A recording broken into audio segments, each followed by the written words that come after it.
This week, we're off to Lugton in the Scottish region. The signal box was built in 1903 to replace an earlier cabin from 1876. It's the junction between the lines to Beath and to Kilmarnock. It's an LMS design type cabin with a frame that still holds its Derby maker's plate. The signal box has changed very little and is still mechanically worked, with semaphores.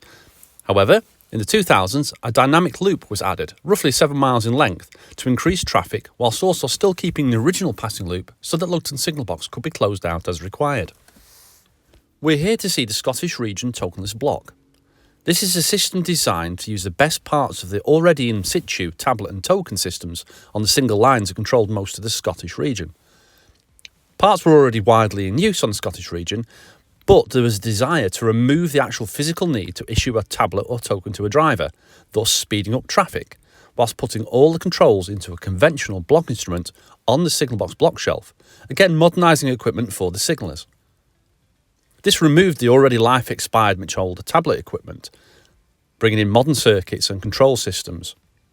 The first iteration of the system was at Kilmarnock and Rannoch, and Lugton and Montrose where it was tested.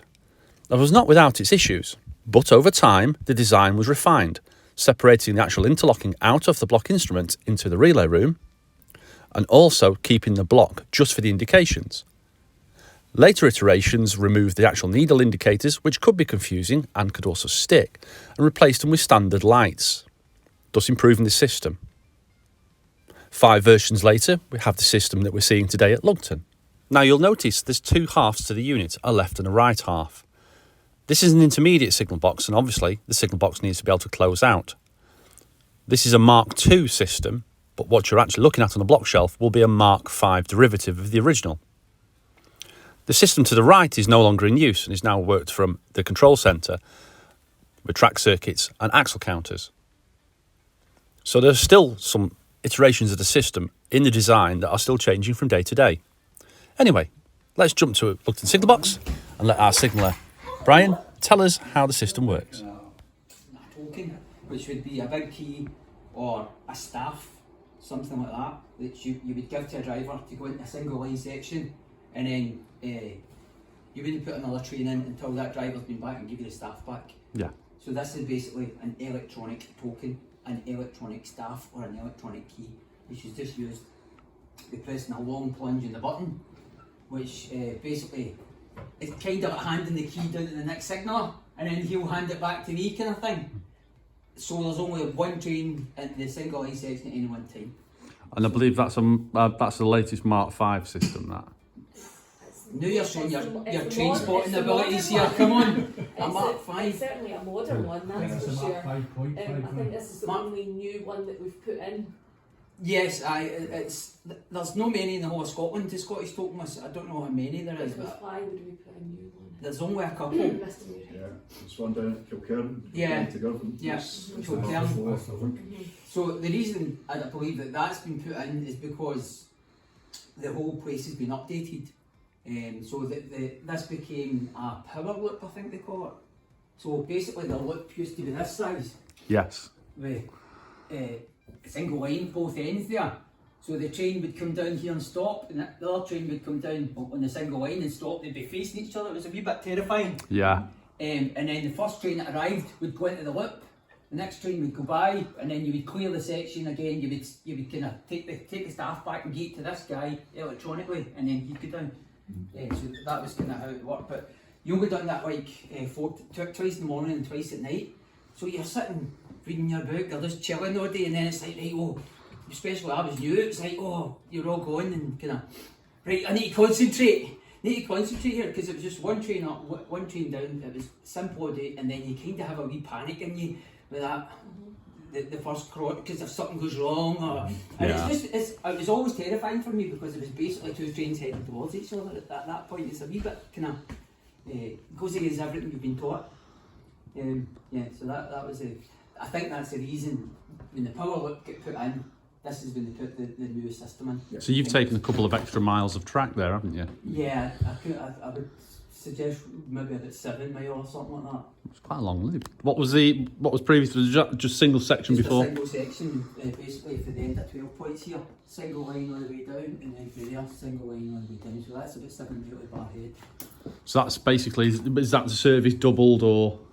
Yeah, practically doubled. Yeah, that's right. So you'll get crossers every half hour. Yeah. So two trains every half hour, where it would have been one up, one down, one up, and then we'd do the crossing thing. I'd imagine, actually, no, I don't even know, but I'd imagine it would maybe like Carlisle or whatever was coming, and they would cross that with the local service.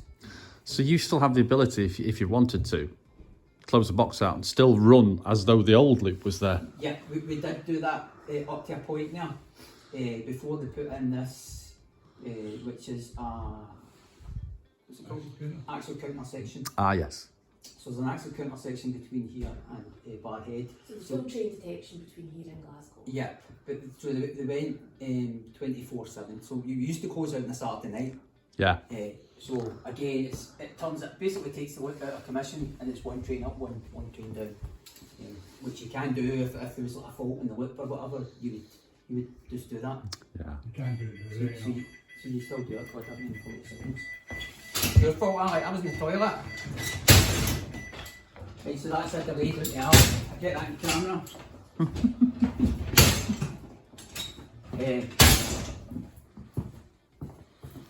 So that's basically the reason why they put the Mark 5 in. Yes. Is that a cuddle, Alec? Right, what time do you leave at? I didn't hear him leaving. A unique feature of the system.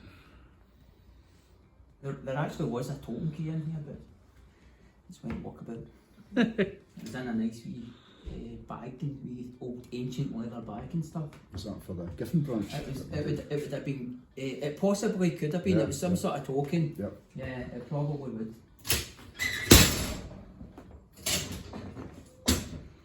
So this is just quite new, maybe a year or something. This is a slot. Kind of works the same idea, because it's just a different kind of method of doing it. So I've took the slot back, I've took the key back kind of thing, so I'm in charge now. When you switch it on, and then I give it off, it's kind of like giving him the key. That's the way I can visualise it.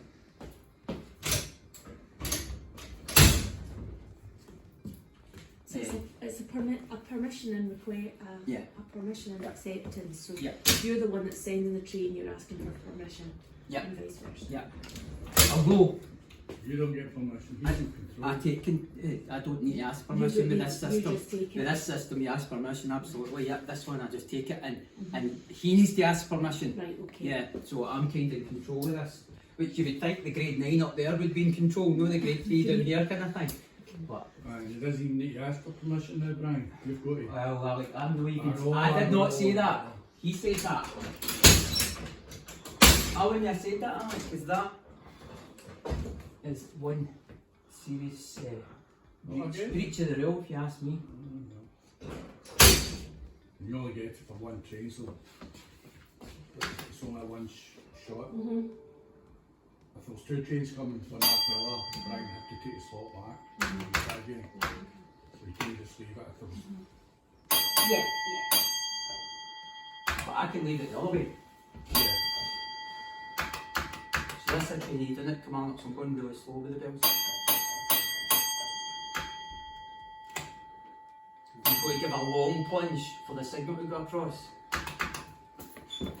Is it? What's that noise? Where are you based? Glasgow. You upset? It's past the starter. Yeah. Operator check. You have to use the seal cancel. Seal cancel. So if he hasn't passed the starter, you can use the open cancel. Yep. Right. Montgomery now. It's Montgomery. It's past the starter. Operator. The treadle. Your water. Yes, because you've got the treadle entering. Cancel. You seal cancel. So there's a treadle entering and a treadle exiting? No, it's a bi-directional treadle. Right, yes. Treadle between And you guys got the starter and home signal. If you go your other boxes like that, So it detects train going that way or coming out those. Ah, yes. are you working with? Yes, I've seen it enter the system. Just one treadle, double long treadle. So for shunting, So to shunt, route the shunt into the forward section and come back, I would use the shunting key here. Right. So this is the down direction, down shunt key. Yep. Oh, you had it at Glenmullen recently, didn't you? Oh, I see too much in case. Oh, you mean So that's if I was going past 19 Yes. See a second. and then coming back. Oh, do you not agree? And what would that do as such? That will lock the block, prevent you accepting a train from Barhead. Right, yes. So it locks the frame and it locks it electrically instrument, so you can't accept a train while there's somebody shunting in the So you section. still get a acceptance on that to allow it to go into the section, but then that would lock the other end up as well. As long as the section's free, Yeah. you can use the shunt key. Got ya. Plunger, should be a plunger for the shunt key somewhere to release the key out. Yes, the shunt key releases 30.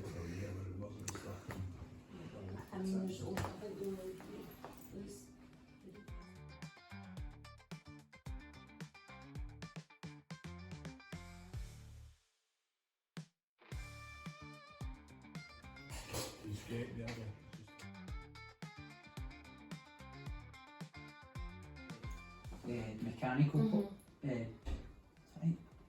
Mechanical points, no. Well, the ones that are cut off are all the signal assets. Like Scotland. Can help you out, Ashok. Did you see Barhead when it was shut down?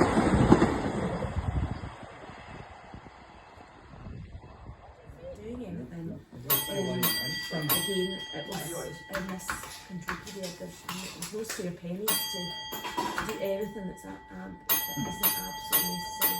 Has it not been closed because of the trade procedure? That's required to go through? It's formally taken out of use. It's just that it's not recovered, Yes, which yeah. really is an uncomfortable position. On you go. Do you want to film? Do you want to film then? I'm a 33. 33. That's an easy.